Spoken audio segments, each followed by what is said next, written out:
mawakili wa serikali huwa mara nyingi wana resist sana mifumo na namna ambavyo inaenda, kwa sababu wanawatetea mawakili wa private, na mawakili wa private wanagombana sana na ma prosecutors, yani mawakili wa serikali.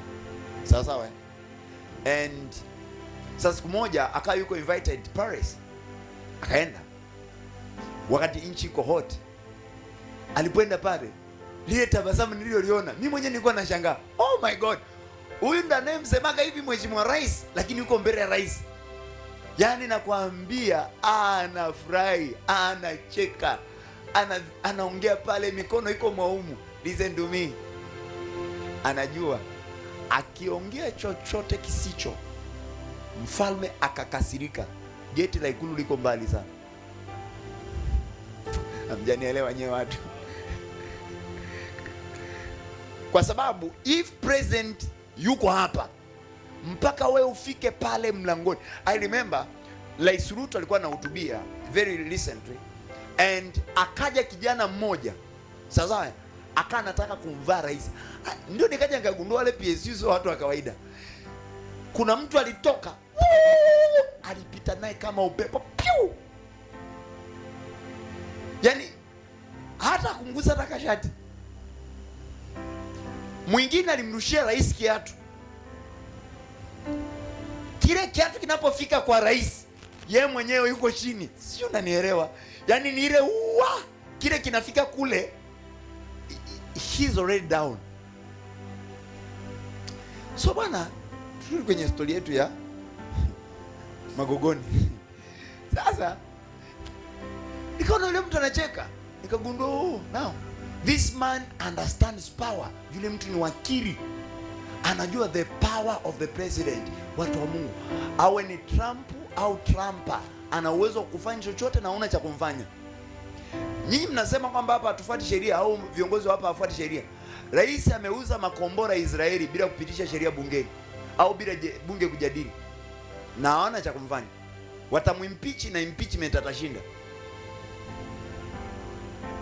Mnaelewa ninachosema? Mnaelewa ninachosema? Ndio maana wanafundisha watu, naambia haki iko mbinguni, duniani ni mapambano. Haki haiombwi. Duniani tunapambania.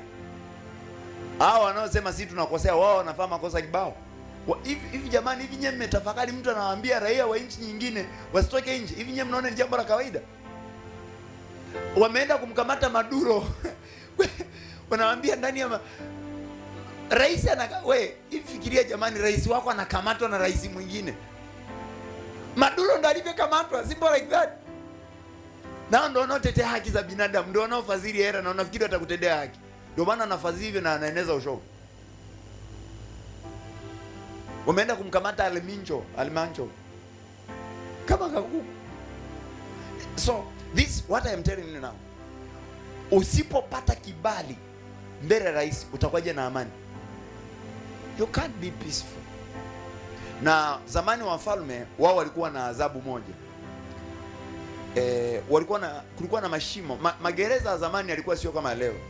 Usipopata kibali mbele ya mfalme, alafu mfalme akakasirika siku hiyo, akatafuta kumpozea hasira, kulikuwa na mashimo ya aina, magereza aina tofauti tofauti.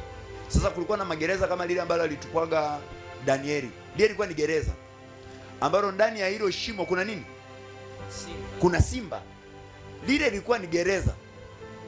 Magereza ya zamani sio kama leo. Magereza ya zamani, unaposikia Yusufu alikuwa ni mkuu wa wafungwa, usikafikiri ilikuwa ni kama gereza la nani, la Lumumba. Lumumba kuna gereza kweli? Okay. Lumumba kuna ofisi za chama jamani. Where? Keko au Segerea au Konga. Hayakuwa kama hayo. Magereza ya zamani yalikuwa yanachimbwa kuelekea chini. Kwa hiyo yakichimbwa, yakifika chini ndio zinachimbwa kama kitu kama handaki. Huko ndo mnakaa. Ndio maana listen, ndio maana naona hata na hilo ilikuwa ni aina ya gereza. Kulikuwa na magereza aina nyingi. Nitakuja kueleza hapa namna how this system was working one day, I believe so. Now, kwa ndio maana naona Daniel anatupwa mle. Kwa siku mfalme amekasirika, umepindua sheria yake. Unajua anafanyaje mfalme? Anaambia mtupeni kwenye ile gereza la simba. Afi anakaa pale juu, anaangalia namna unavyoliwa na nini? Na simba. Maana umekosa kibali mbele zake. Kwa huwezi kuwa na amani kama umekosa nini? Kibali. No, a person who is peaceful when you are not favored. Hauwezi kuishi maisha ya amani kama una kibali. Na ndio maana watu wote waliokutana na Mungu au angalia maombi ya Yabesi. Yabesi anaombaje?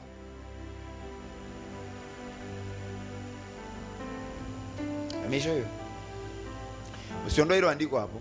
Mimi nataka niwasomee hapa.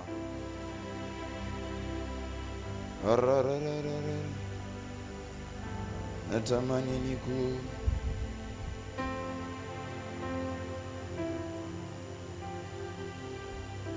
Jamani, unapata kitu? Are you getting something? Aya, angalia kwa mfano. Mambo ya Nyakati wa Kwanza sura 4 mstari wa 10. Anasema huyo Yabesi akamlingana Mungu wa Israeli, akasema lao kwamba ungenibarikia kweli kweli na kunizidishia hozi yangu. Hilo neno bless me ambalo naliona hapa is a word favor. Hiyo anasema ungenibarikia kweli kweli is like if you could accept me. Kwa sababu hii familia wanakwambia ili jina liitwa Yabesi kwa sababu ya nini? Kuna ili jina, hata tu ili jina lina certificate hapa. Kwa mfano mstari wa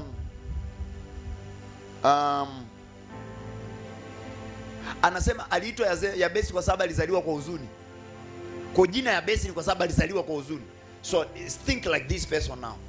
Amezaliwa kwa huzuni, ataomba nini kwa Mungu? Kwa sababu ni mtu wa maisha ya huzuni kwa hali walionayo. So number one things they ask from the Lord is favor. Lord, accept me. Naomba nikubalike mbele zako.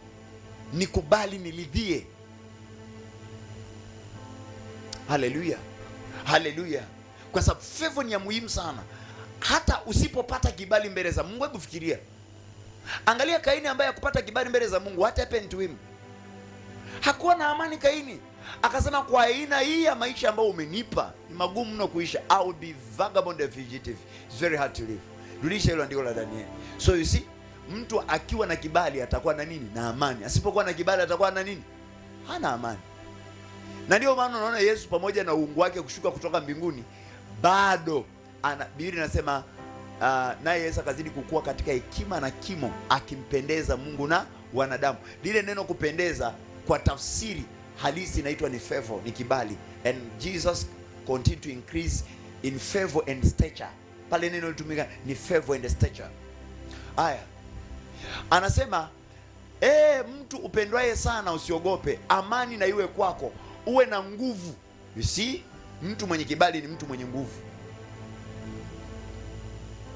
Mtu mwenye kibali ni mtu mwenye nguvu. Uwe na nguvu. Na muwe na nguvu. Aliposema nami nikapata nguvu. So favor make a person become powerful. Ukitaka kujua, angalia Yusufu alipopata kibali mbele ya nani? Ya Farao. Akamwambiaje? Yaani baada ya mimi utakayekuwa, yaani nje na mimi hakuna mwenye mamlaka juu yako. Yaani mimi tu ndo nitakuwa juu yako kwenye nchi hii. Just me myself. Na ile ni kwa sababu ufalme unaenda kwa Hailak. Asingeweza kumpa kiti cha kifalme kwa sababu ufalme unaenda kwa urithi. Lakini nafasi unaweza kumpa mtu. So the moment he become favored with the king, unaona Yusuf ana become somebody. When you get favor, unapopata kibali unapewa nafasi. Mimi kuna watu ambao they just got favor and I bless them. Na maisha yao yamebadilika completely. I'm telling you. Kuna I remember one day nilipigiwa simu na mtu just called me. Akaniambia Apostle, nikamwambia yes. Akaniambia alikuwa ni nchi fulani. Sijawahi kukuona kwa macho. Akasema mimi nakuamini. Akasema mimi nakuamini. Nikamwambia okay. Akaniambia sema neno. Sisemi kwa sababu imeandikwa, ni kwa sababu niko motivated kutoka ndani. Najua ukisema neno easy project zangu zinaenda ku run well. Just speak something. Sema neno. Yule mtu alipoongea nikasikia kumkubali ndani yangu. Hapa kaniambia ubaba hauombwi. Kwa mimi siwezi kusema naomba uwe baba yangu. Akasema wewe nitamkie tu, mimi Mungu amenileta kwako. Na yale maneno yanazungumza, I can hear a voice inside of me. Nikasikia kukubali. Kuna tofauti. Maombi yana tofauti na ya aina zake.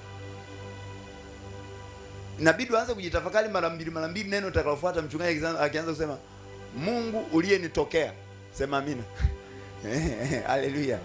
Ombi lolote mchungaji akianza na Mungu uliyenitokea, hata kama ndugu umeweka 1000 mfukoni, usitoe 1000. Always there is something covenantal. Nikaambia, alikuwa ni mtu wa umri. Kaambia ndugu. Akaniambia mimi sio, niite mtoto tu. Nikaambia mtoto, kwa sababu umesema wewe sio ndugu, wewe ni mtoto. Kama ambavyo watoto wanabebwa kwa uangalifu wasianguke, kuanzia leo utakuwa unabebwa bila kuanguka. Na kila ulichonacho kitabebwa kwa kupakatwa, wala hakitadondoka chini. Mtoto ni kama mayai. Nimwambia like that. Mtoto ni kama mayai. Kila mmoja angependa yai lisipasuke. Hata simwombea sana. Unajua mtu akiwa kibali kipo, maombi hata hayagi mengi. Simple to and very clear. Then anambia mimi nimemaliza. Then akaniambia mimi nataka nitoe sadaka yangu.